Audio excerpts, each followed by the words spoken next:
Welcome, everyone. Thank you for joining us this evening. My name is Mohammed Nur Hussain, and I'm a board member with Brooklyn for Peace. We would like to begin by taking a moment to acknowledge that in the seized and occupied territory of the Lenape people who took care of this land for generations before they were removed by genocidal violence. Wherever we are, I invite us to pay our respects to those who came before us, their elders past and present, and consider the legacies of displacement, migration, and settlement that enable us to be here today. Let's also please take a brief moment of silence to honor the many lives lost in the past few years to COVID-19, wars, police violence, poverty, racism, the climate crisis, and so much more.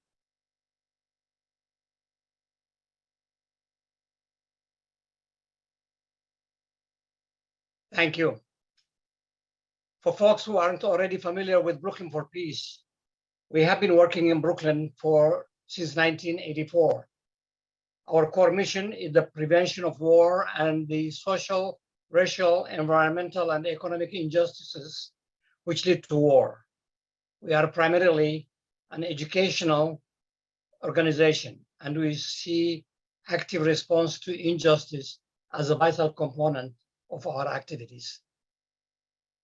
If you're not already a member of Brooklyn for Peace, please go to our website, brooklynpeace.org, Brooklyn Peace, one word, and join us. Basic membership is $35 annually, or whatever you can afford. All donations are tax deductible, and the donation of any size will be greatly appreciated, as it enables us to continue doing this program. The link for donations will also be in the chat. Just a couple of housekeeping items. This event is being recorded and will be available to view on our YouTube channel afterwards. I would like to ask that folks keep their microphones on mute during the program, and please type any questions you may have and comments into the chat. And then we'll take those questions after our speaker has finished his initial remarks. The title of tonight's program is The Coming War with China. What are the causes? What will it entail? How can it be prevented? Our speaker, Michael Klare, will discuss the sources of US-China tensions, the dangers of the current approach the US government is taking, and how grassroots peace groups can address this issue. Michael Klare is Professor Emeritus of Peace and World Security Studies at Hampshire College, a Senior Visiting Fellow at the Arms Control Association in Washington, D.C. He is the author of 15 books, including most recently, All Hell Breaking Loose, the Pentagon's Perspective on Climate Change. He's also the defense correspondent of The Nation magazine and a contributing editor of Current History. His articles on US military policy, global resource competition, and arms proliferation have appeared in Foreign Affairs, Newsweek, Scientific American, Technology Review, the Los Angeles Times, and other journals. He is the founder of Committee for a Sane US-China Policy. Michael. Oh, well, thank you for that introduction. And hello, everybody this evening. And thank you, Brooklyn for Peace, for giving me this opportunity to speak to you tonight. This is a very important topic, and I'm glad so many people have come out this evening through the use of Zoom to participate in this conversation. Before I go further, I just want to acknowledge, as many of you know, we've heard today from my long-term friend and hero, Daniel Ellsberg, has announced that he has inoperable cancer and will be not able to be with us that much longer. And I just want to say how important he's been to all of us over the years. He's been a constant critic of US policy over China, which I will talk about tonight. And he's been a leader in efforts to combat secrecy in government and the rush towards militarism and the use of nuclear weapons. So if Dan is listening tonight, I want to send my greetings and express my admiration and appreciation for his enormous contribution over the years to the peace cause, for anti-nuclearism, and for so much else in this world. I want to begin with those comments and my wishes to our hero, our great hero, Daniel Ellsberg. So having said that, I want to be very straight with you tonight and say exactly what I think about this topic. Later, you'll have a chance to question my assessment, but let me say what I think about this topic. And what I see is this: both US and Chinese leaders are behaving in ways that are making a war between our countries ever more likely, and a kind of war that will be utterly catastrophic for both our countries. I don't think a war is inevitable, not yet, but is becoming more so by the day. And because leaders of both sides think that a war is increasingly likely, they're making preparations for that war, and the preparations they're making are making war increasingly inevitable. Both sides view war with each other their greatest danger and their greatest and so preparation for war with each other is their highest priority, and they're pouring many hundreds of billions of dollars into the procurement of weapons and the deployment of weapons for a war with one another, and positioning their forces in the Pacific in a way that, as I will explain, increases the risk of a military clash that could escalate into war. And even if war doesn't erupt anytime soon, preparations for that war will poison domestic policy in this country for years to come, resulting in increasing anti-Asian hate violence and discrimination, as well as diminished funds for the domestic programs we all care about, for education, for health, and for climate change action. You're gonna be hearing a lot about this in the months ahead as the new budget comes out next week on March 9th, and as members of Congress vie with one another to boost the defense budget to ever greater heights at the cost of domestic spending. Now, let me unpack this a little bit.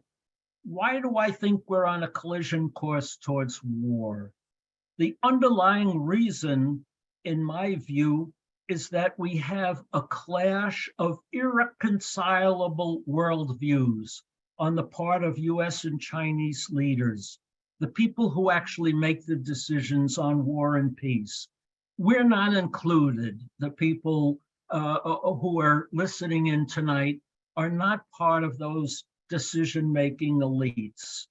But the elites are choosing to behave in ways that do make wars more likely. Chinese leaders, led by President Xi Jinping, seek to restore China's historic status as the dominant power in Asia and to secure a seat as an equal to the United States at the global rules-making tables. Now, we amongst us can discuss whether or not that's a legitimate aspiration for the world's #2 economy and the world's largest country by population. But our views really don't matter, because US elites, and when I talk about US foreign policy elites, I mean the leaders in the White House, in the CIA, in the Pentagon, and the top leadership in Congress, and the leading pundits in the think tanks in Washington, and the defense lobbyists. They together constitute a foreign policy elite. Some people call it the blob, that makes decisions on US foreign policy. And this elite, this blob, this cabal unanimously believes that China must never be allowed to become the dominant power in Asia, but rather that the United States remain the dominant power in the Asia-Pacific region, and that China should never be allowed to have a seat as an equal to the United States at the world's rules-making tables. Indeed, they are united in their commitment to use whatever means necessary, economic, diplomatic, technological, or military, to keep China in a second-place status relative to the United States. This is now the dominant theme in US foreign and military policy, and is likely to remain so for the years to come. For Chinese leaders, of course, this is intolerable and unacceptable. They, in turn, are prepared to use any means necessary to ensure that China assumes its rightful place on the world stage by any means necessary. So to me, this is the underlying reason why I think war is becoming increasingly likely. But we have to consider two other complicating factors. First, domestic politics in the United States, and second, geographical and military considerations. First, on domestic politics.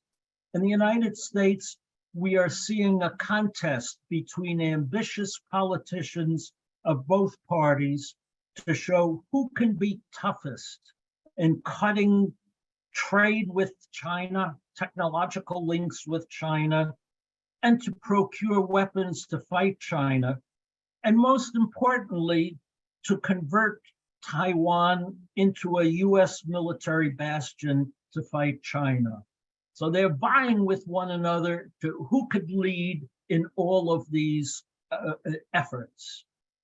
All of the potential Republican candidates for president and other ambitious figures, like House Speaker Kevin McCarthy of California, have signaled that they will make toughness on China and aid for Taiwan a litmus test for party support, and that they will be campaigning on this issue. And so we're going to be hearing them, trying to out tough each other in who could be strongest in their opposition to China and support for Taiwan. This means we will see legislation coming forward in the coming months that will make any scientific or technological contact with China essentially illegal in this country, and put at risk thousands or more Chinese Americans and others who currently work at American universities and laboratories who might come under attack.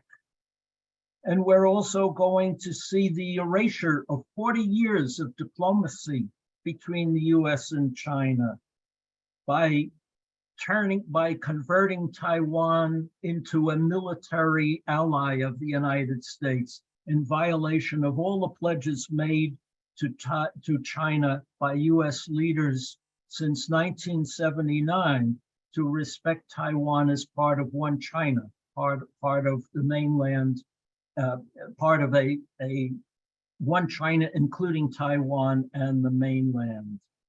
For Chinese officials, this is the point of no return.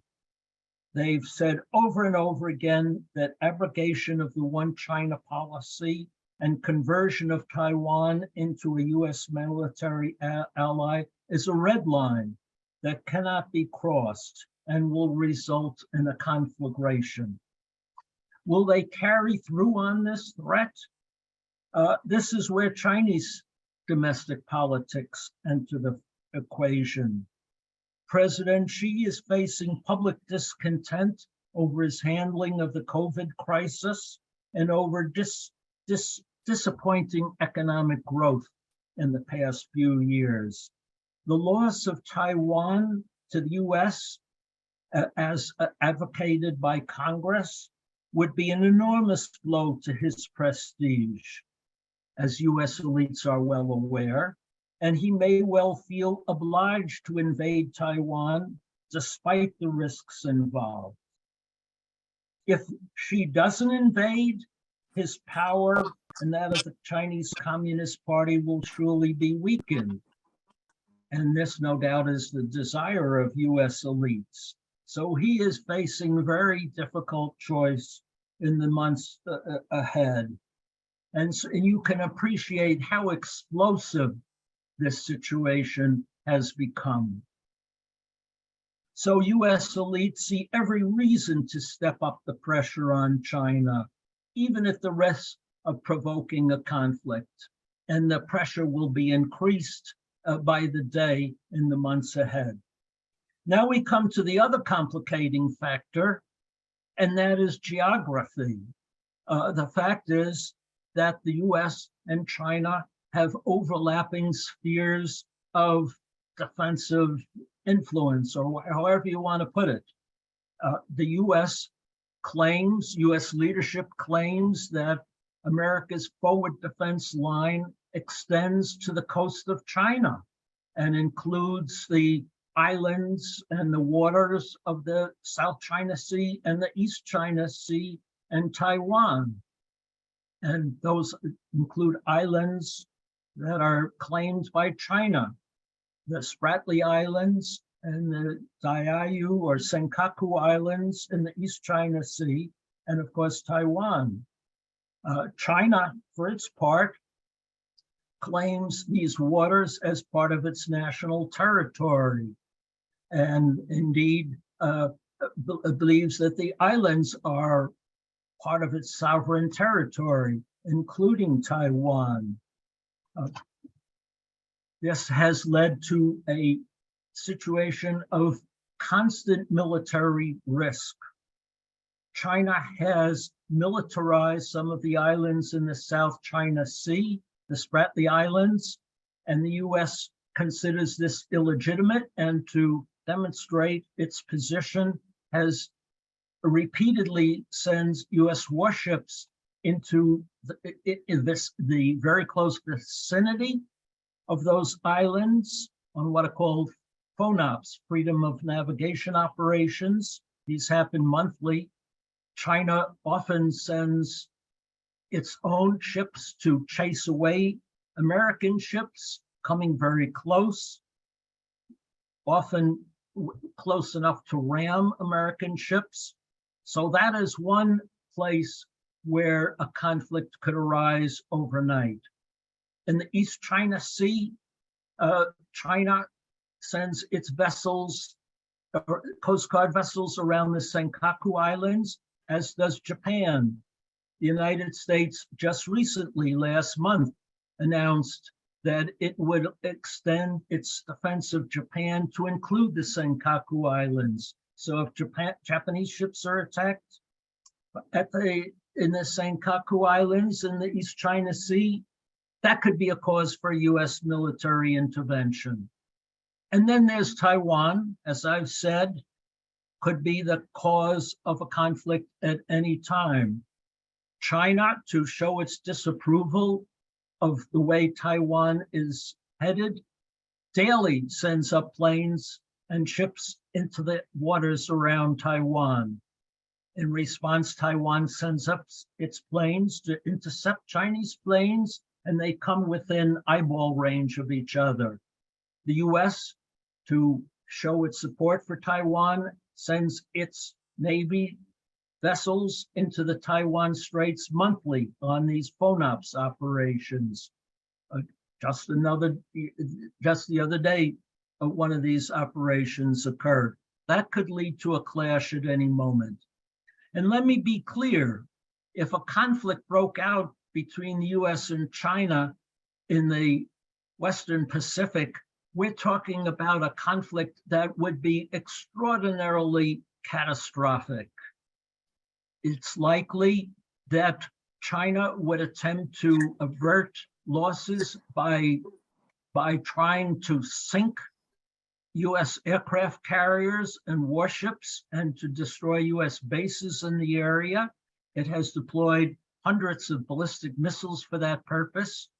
On the other hand, the US has deployed ships, planes, and missiles to attack Chinese assets on the mainland of China, around Chinese port cities, air bases, radar stations, and the like. So we'd be talking in the first hours of a battle of possible losses of thousands, tens of thousands of American and Chinese sailors and soldiers and air pilots and the like. Within hours, there would be catastrophic losses. Taiwan would probably be leveled, as we see in Ukraine. And because many US bases are in Japan, Japan would come under attack and the war would spread. So we're talking about a war that could reach a pre-nuclear level within hours. Would it go nuclear? Nobody could say it would or it wouldn't.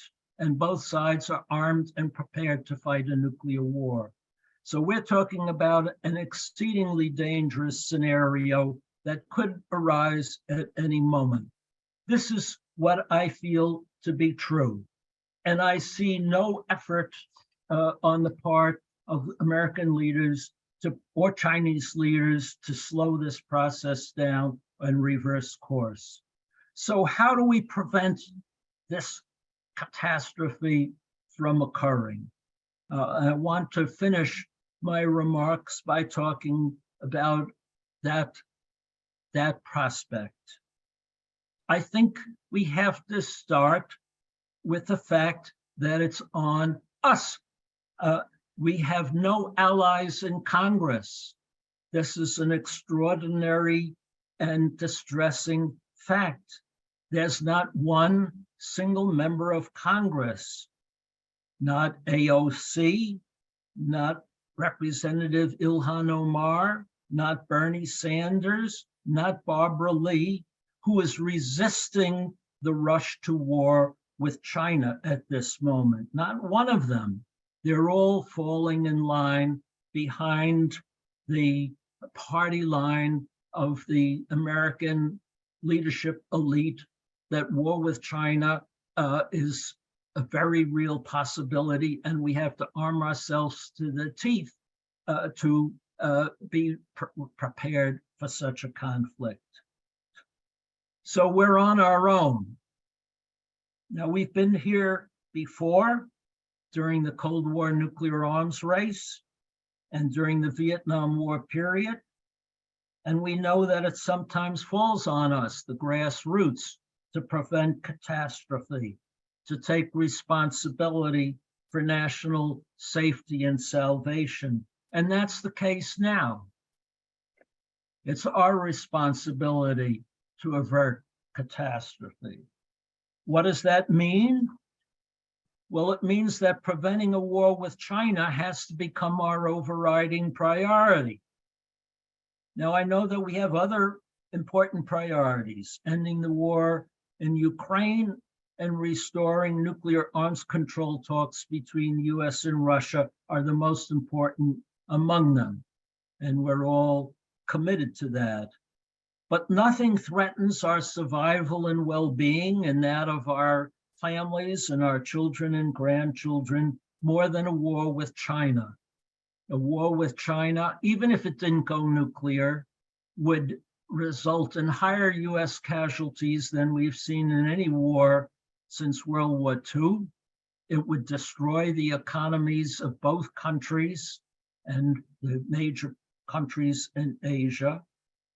And it would poison world politics for decades to come. And it would make action on climate change impossible. So this has to be our priority. If you disagree, we could talk about that later. But if you want to know how serious this is, I suggest you spend a week in Washington walking the halls of Congress and pleading with them to reduce the defense budget. And you'll hear what I'm talking about the urgency of spending more tens, hundreds of billions of dollars for weapons to fight China. So once we make that commitment, what do? And the answer, I think, has to be a combination of public education, media outreach, and political engagement. And we know how to do that. You know how to do that. We need more events like this every day, everywhere in the country, either in public or by Zoom. And there are groups that, like New York Peace Action, and the group I work with, the Committee for Sane U.S.-China Policy, that can help with speakers, finding speakers for such events. But the public needs to know about the dangers that we face if we're on our current track.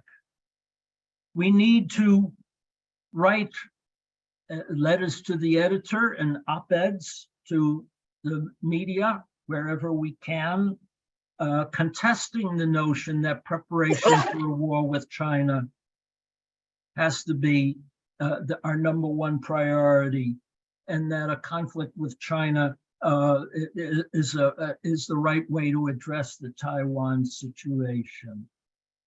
And instead argue in favor of diplomacy as the solution to our disagreements with China.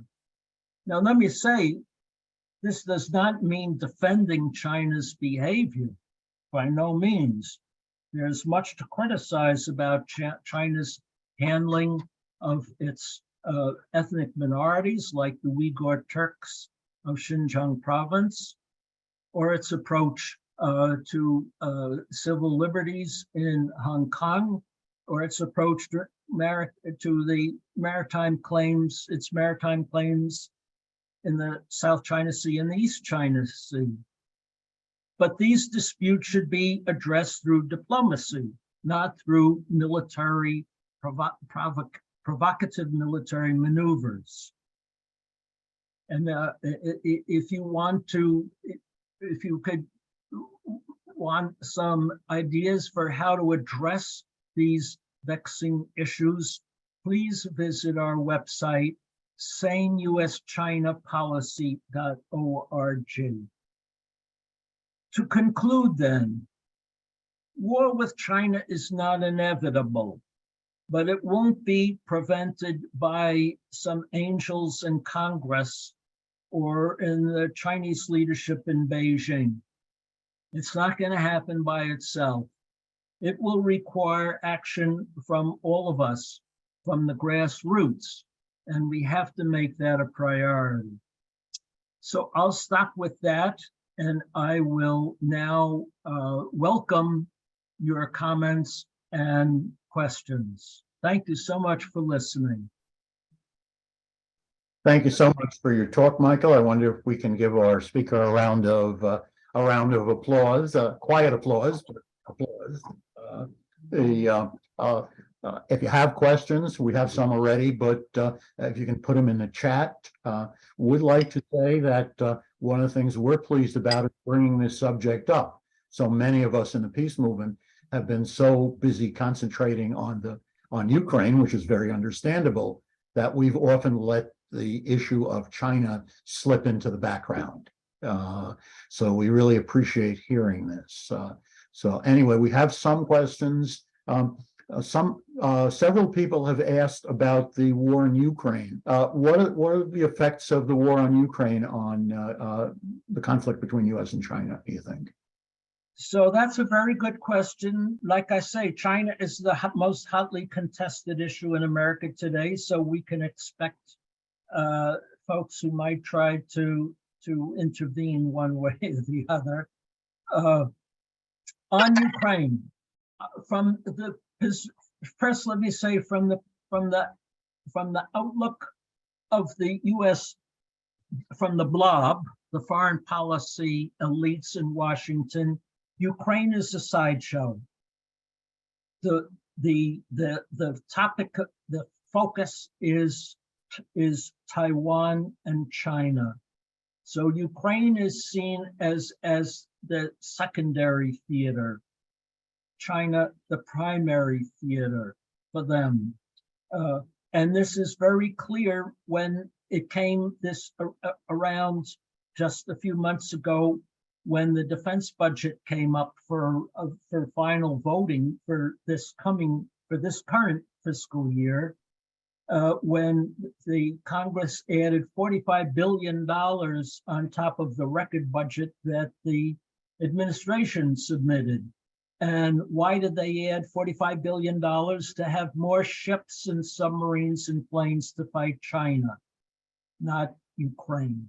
So their priorities are clear: China, China, China.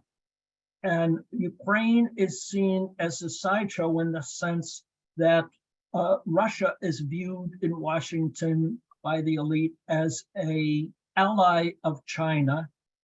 And so the more that Russia can be battered and its military destroyed, the better. So the longer, the longer the fighting continues and the more Russian tanks destroyed, from that perspective, the worse China is, that hurts China. That's the outlook, I think, of the leadership in Washington. There's more to say about this. Okay. I could say more, but let's get some more questions and I'll come back to it. Next question is, how do you see Japan's push for greater self-defense capabilities affecting the status quo between the United States and China in the South China Sea? Japan's self-defense has to be equated with U.S. efforts to contain China. And so the U.S. is making Japan a partner in the contain China strategy. In return for the U.S. defending Japan, Japan is being prodded to help the U.S. defend Taiwan. So in the most recent statements from the Japanese leadership, they are now listing Taiwan as among their concerns, which they never did before. And the U.S. and the Japanese military are training together in ways that suggest that that Japan is being roped in to work with the U.S. to defend Taiwan in the event that China invades Taiwan. Can you comment on the purpose of releasing information now suggesting COVID-19 is a likely result of leaks from Chinese lab as news, although past investigations have called it low probability? And this is not my area of expertise. Let's go to a next question. Okay, hang on. I got a little distracted myself. Yeah, somebody asked about Japan. Will it increase its military and will it go nuclear? It is increasing. It's definitely increasing its defense budget, spending more on weapons. Will it go nuclear? Possibly, but not right away. It does have the capacity to go nuclear. It has a stockpile of plutonium. I don't think it'll go nuclear so long as the U.S. pledges to defend it with nuclear weapons. Okay. Okay, the next question is, what role does India play? India is being wooed by the United States to be part of the Contain China alliance system. The Biden administration has vastly increased the attention on what's called a Quad, which is the US, Japan, India, Australia alliance system. It's being described as a quasi-NATO or a proto-NATO, as a possibility of the nucleus of a future NATO for Asia. And there's a lot of military cooperation that goes on between within the Quad. There was a summit recently in Tokyo of the Quad members. There's a lot of military cooperation that's going on among those countries. So India is being sought by the US to join in this circling of China with hostile powers. Okay, several people have asked about the role of corporate interests in American policy towards China. Well, the corporate universe was originally divided on policy towards China because there are many corporations that do business in China and wish to maintain access to the Chinese market. So the elites were divided until a year or two ago, these foreign policy elites, because as I say, some corporate interests didn't want to take a hostile stance. But that has largely evaporated because so many companies claim that China used their exploited American corporate participation in Chinese companies to steal technological information, to exploit their technological know-how to build up Chinese companies instead. So there's been a souring of support for trade with China, for interaction with economic interaction with China on the part of US corporations. And the number of companies that want to do business with China is diminishing. Moreover, first the Trump administration and now the Biden administration are taking steps to sever supply chain links between the US and China, especially of high technology gear. So US corporations, whatever their feelings are moving their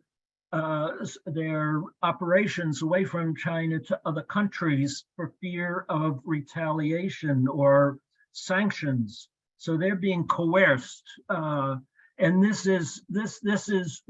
there will be laws coming on the books. There are already laws that have been adopted, but there'll be more laws coming that'll make it harder and harder for US companies to operate in China. Several people have asked about climate change and how that plays into this potential conflict, and whether there are opportunities for cooperation between the United States and China on climate.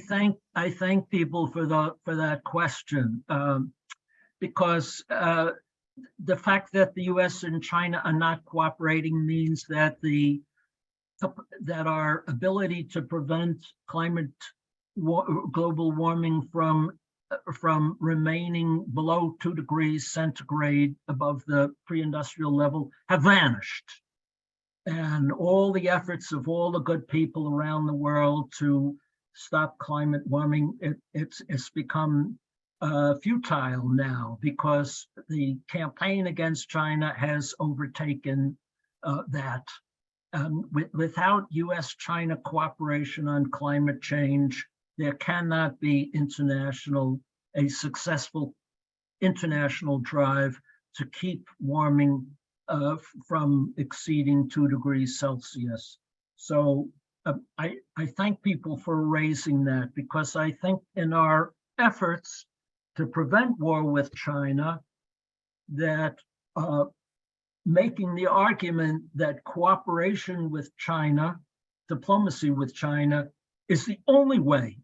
It is the only way we can keep climate change from reaching its most catastrophic effects. There is no other way. We must have cooperation with China, the two leading emitters of carbon, the two leading economies. Without US-China cooperation, there is no hope of keeping warming from reaching catastrophic levels. So this should be the centerpiece of our efforts to win public support for a diplomatic stance towards China.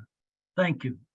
That leads into the next question, which is whether you can expand a bit more on what kind of policy the United States should be pursuing towards China. Well, that's what I've been saying all along. We have very serious disputes with China, no question about them. Taiwan is the leading one, and then there are the issues of the South China Sea islands and human rights in China. And the Chinese have issues with us. They think our human rights policies aren't so good either, with reason. So there are genuine disputes, but these should be solved through diplomacy. And there's no reason why they cannot be addressed diplomatically. We also need to start arms control talks with China. Right now, there are no arms control negotiations, and both sides are increasing or enhancing their nuclear weapons capabilities. And this means that the risk, making the risk of a conflict becoming nuclear greater. So there's a very real need for what would be called nuclear stability talks between the US and China. That is, talks aimed at preventing misunderstanding or unintended conflicts producing nuclear escalation. There are a lot of very dangerous conditions that require kind of hotline agreements and the like to prevent escalation. So we need to have these kind of arms control talks. Okay, we have time for one more question, I think. This one asks, Congresswoman Judy Chu has been attacked and has had her loyalty to the United States questioned by other members of Congress. We just marked the anniversary of Japanese internment. How worried are you that we will see a repeat of something like this again? What I worry about right now is, first of all, an increase in anti-Asian hate, because most white Americans cannot distinguish a Chinese person from a Japanese or a Korean American or other Asian or Pacific Island Americans. And here I'm representing what I hear from the Asian American community, that they're seeing an increase in anti-Asian hate violence, which they attribute to the growing anti-China rhetoric in Washington, number one. The other thing I fear is a new McCarthyism, by which I mean Kevin McCarthyism has called for legislation and hearings to seek out anyone or any business, any organization with ties to the Chinese Communist Party, or any organization or institution or agency with ties, however remote, to the Chinese Communist Party, to seek out those people and have them fired if they're in a sensitive position. So we're going to have loyalty oaths before long in academia and business. So this is what I worry about. Well, thank you very much for the talk and your willingness to answer people's questions. We'd like to ask people if you can stay for another few minutes for first a word from Matt Weinstein about Brooklyn for Peace, and also with some words from Laura Castro about upcoming events from Brooklyn for Peace. Thanks again, Michael. I know I learned quite a bit from your talk. Okay, I'm gonna put in the chat our website, and people can send questions, more questions to me. When you go to our website, there's a way to how to send a message there.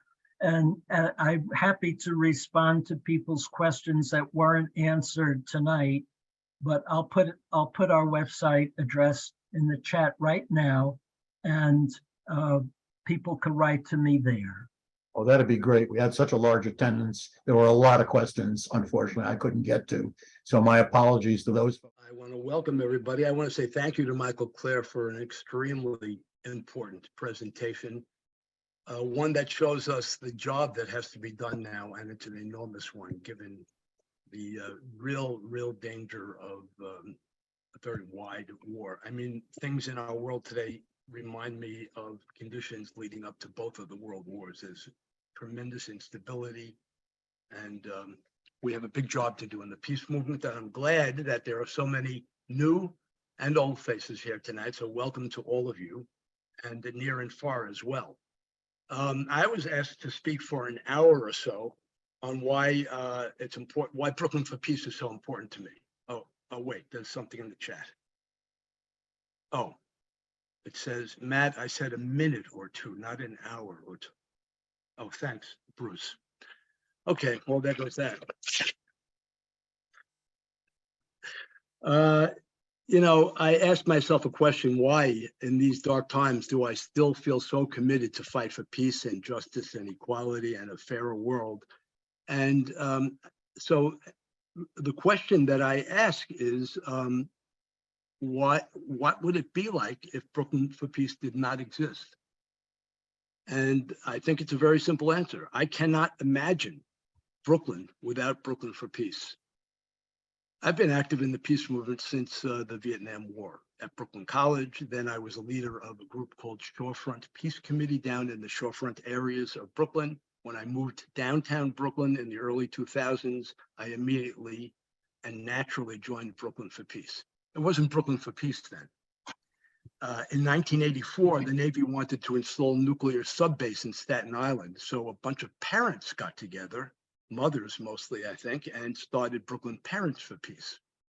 That name is still on the check. Every time they reimburse me for some expenses, I get a check from Brooklyn Parents for Peace. But, you know, time has taken its toll, and now we're Brooklyn Grandparents for Peace. But we decided to be more inclusive, so that we just became Brooklyn for Peace. Again, I can't imagine Brooklyn without this organization. And in the 20 years that I've been active with Brooklyn for Peace, there have just been countless activities on behalf of the issues that we are so, you know, interested in advancing. First of all, my committee is now called the Peace and Economic Justice Committee, but originally it was the Iraq Committee, and that was our main purpose, to be active and lobby against the war that was made by the Big Lie War, I'd like to call it, in Iraq.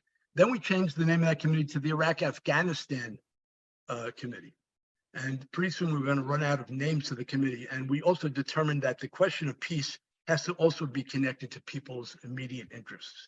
And when you spend countless billions of dollars on war and weapons, then that affects people's livelihood, and economic deprivation becomes rampant, and disparity becomes rampant. And we can see that all around us today with an $858 billion Pentagon budget that was recently passed. So there were countless activities that we've been involved in against those wars, preventing layoffs at Downstate Medical Center, where the union, which was the New York State Nurses Association, gave Brooklyn for Peace an award for joining with our brothers and sisters there to prevent layoffs of nurses when Cuomo wanted to close the hospital down altogether. And we were active in many, many other fights over the years. But I want to just very briefly talk about three important things that I'm particularly proud of and that stand out in my memory. One was the Iran nuclear agreement. Brooklyn for Peace has been credited for being a very important force in having that agreement passed in Congress. You know that our Senator Schumer threatened to try to torpedo it, but he remained inactive on the issue when he got a lot of criticism. But we had the House members in Brooklyn who were vacillating on, which way to go on that. president had decided to opt for diplomacy instead of military activity for the first time, maybe ever. It was a huge step forward rather than another endless war with Iran this time. And we, along with Move On, set up picket lines in front of the congressional offices of Brooklyn House members. I was at Yvette Clarke's office in Brooklyn, and we had, perhaps 100 people out there with signs. We need diplomacy. These are familiar slogans that we're still fighting today. We need diplomacy, not military, not war with Iran. And at that moment, when we had 100 people out there holding signs, I would love to show you some of the pictures from here. Do I have a few seconds to do that, guys? Let me do that. Share this one, screen. And I will switch to that screen. Here it is. Can you all see that? F11. This was the, okay, well, I went to the wrong one, but nevertheless, this was the second event that stands out in my mind when in 2014, I believe, Israel launched that horrific war against Gaza where 700 civilians died due to their bombing of housing and apartment houses. This was the flyer that we used. This was our vigil that went on for days, all day long for nearly a week, with many, many people participating. We had a Fort Greene Peace organization that was affiliated with us. This sign on the left is a Brooklyn for Peace banner. These are some of our Brooklyn for Peace members. You can see that it was quite impressive, and hundreds of people stopped by. They were aghast at what Israel was doing in the Mideast, and it was Brooklyn for Peace that brought this to the public. And that's been a very important role that we've played here. This was at Yvette Clarke's office on the question of the Iran nuclear deal. We have one of our pioneers on the right, Jane Korinsky, who is no longer with us, but was a champion of peace, and another woman there. And this is in front of her office. We had quite a few people out there. And then that's me on the right. And that's Yvette Clarke, our House rep on the left, who happened to drive up at the moment that we were there and spoke to us. She would not make a commitment at that point. But 2 days later, she called me personally and said, Matt, I'm calling you before I call anybody, including the press, to tell you that I'm supporting this Iran deal. And thank you for being in front of my office and advocating for that. Well, some people have said that the eyes were on the Brooklyn congressional delegation. Because of the large Jewish population here, that was questionable as whether they would come out and support the deal. And they did. And I think that we can thank Brooklyn for Peace for that momentous action. Here's another thing that our organization does. We lobby. We go into the congressional office, set up appointments. This also was on 2 years later, I think, on the question of Iran, on Gaza again. And we met with Yvette, who would not make a commitment to speak out against Israeli violence against the Palestinians, but was very glad to hear from us. There's Bruce on the left, by the way, and Jane again, and myself on the right with my friend Sam Koprak. Now, on Ukraine, that's the third thing. So there was Gaza, there was the Iran agreement, and lately, and since the invasion began, almost weekly until the cold weather set in, Brooklyn for Peace has had tables at Grand Army Plaza. We have collected hundreds, surprisingly to me, hundreds of signatures from residents who are very, very concerned about where this is headed, where the escalations are headed, the danger of a wider war, the danger of nuclear war. This is my friend and comrade, Charlene Barker, holding up a sign at one of our tables. We also had a plant sale, thanks to some of our members, at the Ukraine Peace Vigil that took place weekly. And you can see the number of people that were gathering around the table. In the background, you can see some guy signing our petition. And just last Saturday, or a week ago Saturday, we had a vigil with quite a few dozen people coming out in very cold weather in front of the memorial arch to the victory against slavery in the Civil War. with signs and banners. And Dowtry, who I think is present here tonight. Hello, Reverend, wherever you are.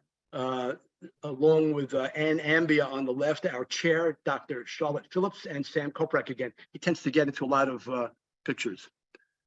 And just last week, we had a Zoom meeting with Yvette on the question of Ukraine. Now, as Michael pointed out, there's timidity, and they're always, seeing which way the wind is blowing, so they don't speak out. Even a Barbara Lee, who was the first and only opponent of the Iraq War, they've been silent ever since that letter from the Progressive Caucus was taken back in a day. They've been silent. There's been no voice for peace in Congress. So we have decided to visit our congressional reps in Brooklyn. We met with Yvette. She was very amenable to listening to us. She thanked us for our views. We sent her a package of reading materials because we thought that perhaps she wasn't really up to it fully on what's going on there and the dangers. And we said, we want to hear from you, and we want to hear from the Progressive Caucus. Again, we want a voice for peace against escalation, pointing to the danger of a wider war and the really increased possibility of a nuclear conflict, which means the end of civilization as we know it on this planet. So I'm going to stop there. I just want to say that I think I've answered my question. What would Brooklyn be like without Brooklyn for Peace? I hope you agree with me. I'm going to put in the chat right now how you can go to our website. Somewhere is the chat. Here it is. Here's the website. Again, ooh, I had it all prepared. You see it?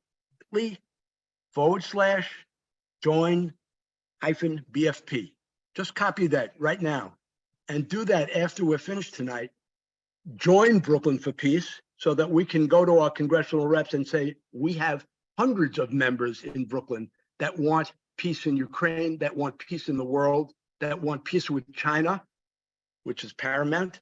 And also take out your credit card. There's a donate right on that very page. That is the donation and joining page, and you can fill it out. Please don't put it off because by tomorrow you might forget about it. We need that money so that we can print the leaflets. We have handed out tens of thousands of flyers since February on the question of Ukraine. We've collected hundreds of signatures, but that takes money. That printing costs money. We have to pay for our new executive director, Michaela Zerkes, who's doing a yeoman job, but she does get paid. And we need your contributions, and we need them to be generous. So thank you very much. Peace to all of you, and thank you. Thank you so much, Michael. Matt. And you're muted. Sorry about that. Thank you so much, Michael, for your very important talk. It sounds like just a few of the takeaways are, it's on us. The grassroots must take responsibility with media outreach, political activism, more events to educate the public, write letters to editors, op-eds, arguing in favor of diplomacy on this issue, and that for more ideas, and maybe somebody will put this in the chat, visit the website saneuschinapolicy.org and include the argument when you're doing your activism. I believe Michael has suggested include the argument that we need cooperation on climate change and that we must start nuclear stability talks with China. This is vital. Just a few announcements. Peace Action is asking people to phone their representatives in Congress to urge support for a ceasefire and negotiations in Ukraine. Call the switchboard for Congress, which you can also Google and find out, but that is 202-224-3121. And ask for your representative's office, 202-224-3121. Brooklyn for Peace is going to be having another forum on May 2nd at 7 p.m. with Stephen Duncombe. And this will be a departure, a change. He'll be speaking on arts and activism. It'll be a hybrid forum with an in-person event at the Brooklyn Friends Meeting House. It should be lively.